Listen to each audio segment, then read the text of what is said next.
നിങ്ങൾക്കറിയാമായിരിക്കും ഈ ഒരു പ്രൊജക്റ്റിനെ കുറിച്ച് ഞാൻ പറഞ്ഞിട്ടുണ്ട് ഇതൊരു സ്കാം ആണെന്ന്. അപ്പോൾ പലരും ഇതെങ്ങനെ സ്കാമായി. സ്കാം എന്ന് വെച്ചാൽ ആളുകളുടെ കയ്യിൽ നിന്ന് ആദ്യമൊക്കെ ഇത് വരുമ്പോഴത്തേക്ക് നിങ്ങളൊരു പണവും മുടക്കണ്ട, നിങ്ങൾ ടാപ്പ് ചെയ്താൽ മതി.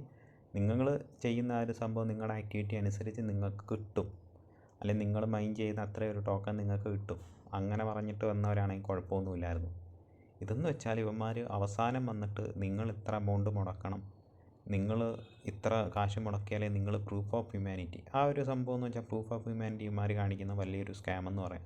എന്ന് വെച്ചാൽ പ്രൂഫ് ഓഫ് ഹ്യൂമാനിറ്റി എന്തുവേണ്ടി ഓപ്ഷനുകളുണ്ട്, അത് നിങ്ങളൊന്ന് ആലോചിച്ച്. ഒരുപാട് ഓപ്ഷനുകളുണ്ട്.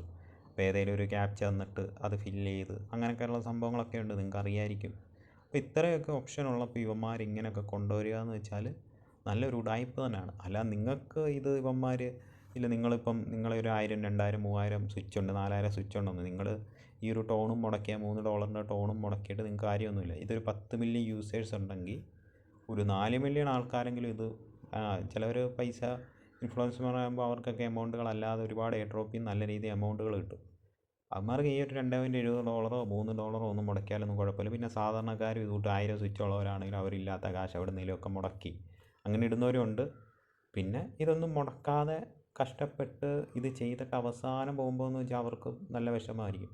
അല്ലാതെ നമ്മളെല്ലാം സപ്പോർട്ട് ചെയ്യണം. അപ്പോൾ ഇതുകൂട്ടുള്ള ആളുകളെ സപ്പോർട്ട് ചെയ്യണം. അല്ല നിങ്ങൾ അപ്പോൾ ഞാനിപ്പം $2.7 ഇട്ടു, അപ്പോൾ ഞാൻ സേഫ് എന്ന് പറഞ്ഞിട്ട് കാര്യമില്ലല്ലോ. ബാക്കിയുള്ളവർ എത്രയോ പേര് ഇതിൽ ഈ ഒരു പൈസ, ഞാൻ തന്നെ ഇത് ഇടുന്നില്ല, ഒരാവശ്യമില്ല, കാര്യമില്ല. ഇതെന്ന് വെച്ചാൽ ഫ്യൂച്ചറിൽ ഒരു കുഴപ്പം ഉണ്ടാകാൻ പോകുന്ന പ്രൊജക്റ്റൊന്നുമല്ല. ഇതൊക്കെ നല്ല രീതിയിൽ തന്നെ ഡസ്റ്റ് ആകും. ഇതിൻ്റെ ഓരോ ഓപ്പർച്യൂണിറ്റി എന്ന് വെച്ചാൽ ഇത് ലിസ്റ്റിംഗ് ഒന്നും ഇവന്മാർ പറയും, ലിസ്റ്റിംഗ് ഒന്നും ഈ ഒരു മാസമൊന്നും കാണില്ല, ഇവന്മാർ പറ്റിക്കും. എന്നുവെച്ചാൽ പല പ്രൊജക്റ്റുകളും അറിയാമല്ലോ. എന്ന് വെച്ചാൽ ഈ ഒരു സംഭവം എന്ന് വെച്ചാൽ നമുക്ക് ഷോർട്ട് ചെയ്തുകൊണ്ട് തന്നെ നല്ല രീതിയിൽ പ്രോഫിറ്റ് കിട്ടും. അല്ലാതെ ഇത് നല്ല രീതി ഇപ്പോൾ കമ്മ്യൂണിറ്റി മൊത്തം ഇപ്പോൾ കുറേമാർ പൈസ ഇട്ടെന്ന് വെച്ചാൽ ബാക്കിയുള്ളവരെല്ലാം സാധാരണക്കാരായിട്ടുള്ള ആളുകളൊന്നും ഇതിലൊന്നും കാശ് മുടക്കി കാണത്തില്ല.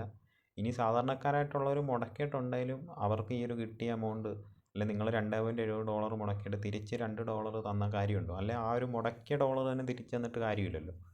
അപ്പോൾ ഒരു എമൗണ്ട് കിട്ടുമെന്ന് പ്രതീക്ഷയൊന്നും ഇതിൽ ഇരിക്കേണ്ട കാര്യമില്ല. പിന്നെ ടെലിഗ്രാമിൻ്റെ ഇപ്പം ഈ ഒരു ടോൺ എന്ന് പറയുന്ന ബ്ലോക്ക് ചെയിനിൽ വരുന്ന ഇപ്പോൾ 99% പ്രൊജക്റ്റുകളും നല്ല തട്ടിയിലാണ്. ഇപ്പോൾ ടോണിൻ്റെ ഒരു ഭാവി എന്നൊക്കെ പറയുന്നത് അത്ര മികച്ച ഒരു ഭാവിയല്ല. അതിലും എത്രയോ നല്ല പ്രൊജക്റ്റുകളാണ്, സുയി ആയിക്കോട്ടെ, ആപ്റ്റോസ് ആയിക്കോട്ടെ, അല്ലെ മറ്റുള്ള പ്രൊജക്റ്റുകളുണ്ടല്ലോ. അപ്പം ഈ ഒരു ടോൺ എന്ന് പറയുന്ന സംഭവമൊക്കെ ഈ ഒരു സ്കാമിൽ നിന്നൊക്കെ മാറിയാൽ മാത്രമേ അവർക്കും എന്തെങ്കിലും ഒരു പ്രയോജനമുള്ളൂ. അല്ലെ ഈ ഒരു സ്കാമായിട്ടുള്ള സംഭവത്തെയൊക്കെ ഇത് ചെയ്തിട്ട് ഒരു കാര്യമില്ല. അപ്പം നിങ്ങളൊന്നും പേടിക്കേണ്ട. ഒരുപാട് എയർ ഡ്രോപ്പുകൾ നല്ല രീതിയിൽ ഫാം ചെയ്യാൻ പറ്റുന്ന സംഭവങ്ങളുണ്ട്. ഈ ടെലിഗ്രാം ബേസ് ഉള്ള സംഭവത്തിൽ നോക്കാതിരിക്കുക, അതൊന്നും കിട്ടത്തില്ല. നിങ്ങൾ അവസാനം നിങ്ങളുടെ ടൈം മാത്രം വേസ്റ്റ് ആകും. ഇപ്പം ടൈം വേസ്റ്റ് ആയവരെന്ത് ചെയ്യും? ഒന്നുമില്ല, നിങ്ങൾ വെറുതെ ഇതിലൊന്നും ഇല്ലാത്ത എവിടെയെങ്കിലും ഫണ്ട് ഉണ്ടാക്കിയിട്ട് ഇത് ചെയ്യാൻ നിൽക്കണ്ട. ഇനി അത്രയ്ക്ക് നിർബന്ധമുള്ളവർ ചെയ്തോ. ഓക്കെ, നമ്മൾ എന്തൊക്കെയായാലും ഇതിലൊന്നും ചെയ്യുന്നില്ല. ഇതുകൂട്ടുള്ള സ്കാമായിട്ടുള്ള പ്രൊജക്റ്റിനെ ഒരിക്കലും സപ്പോർട്ടും ചെയ്യുന്നില്ല. അപ്പോൾ ഇത്രയൊക്കെയുള്ള വീഡിയോ ജസ്റ്റ് പറഞ്ഞാണ്. അപ്പോൾ എയർ ഡ്രോപ്പുകൾ ഒരുപാട് വരും, ഇത് വിട്ടുകളാം. ഇതിനിപ്പോൾ നിങ്ങൾ ആ ഒരു പൈസയൊന്നും പ്രൂഫ് ഓഫ് ഹ്യൂമാനിറ്റിക്കൊന്നും മുടക്കണ്ട. വേറെ ഒരുപാട് പ്രൊജക്റ്റുകൾ വരും, അതുകൊണ്ട് പേടിക്കുകയൊന്നും വേണ്ട. അത്രയേ ഉള്ളൂ. ഒരുപാട് ഇൻഫ്ലുവൻസർമാർ ഇതുകൂട്ടുള്ള സ്കാമിനെ എന്തൊക്കെയായാലും സപ്പോർട്ട് ചെയ്യും. അതിൽ കാര്യമില്ല, അവരുടെ വാക്കുകൾ വിശ്വസിക്കരുത്. അപ്പോൾ സാധാരണക്കാരായിട്ടുള്ള ആളുകൾക്ക് കിട്ടുക. അതുകൊണ്ട് നമ്മൾ 100% ഇത് സ്കാം എന്നേ പറയുള്ളൂ. അപ്പോൾ അടുത്ത വീഡിയോ ആയിട്ട് വീണ്ടും കാണാം. എല്ലാവർക്കും നന്ദി.